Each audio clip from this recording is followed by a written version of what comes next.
the British East India Company emerged as the most powerful force. And they had been helped by the Dutch Empire.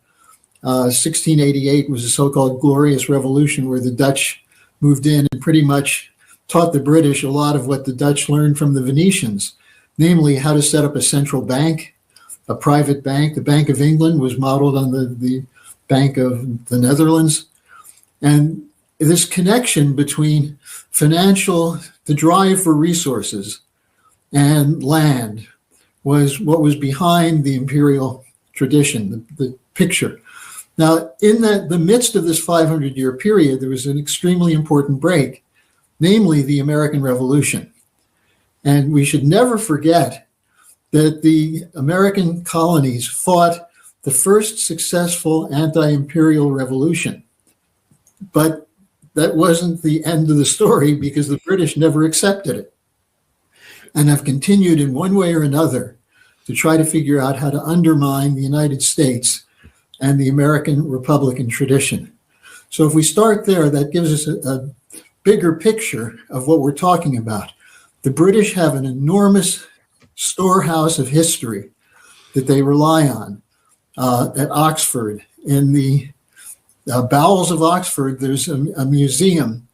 I can't remember the name right now. It'll come back to me.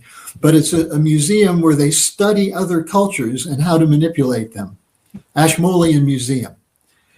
This is where Zionism was created. This is where Wahhabism, the perversion of Islam, was created.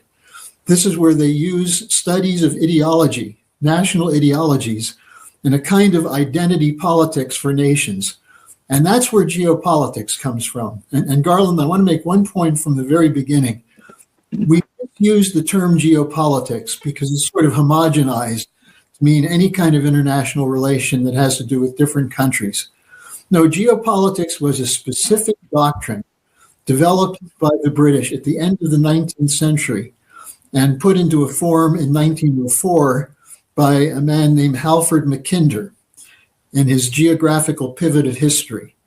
And it was a strategy of how the British could use their power of the deep sea navy to control international trade, currency, terms of trade, and so on.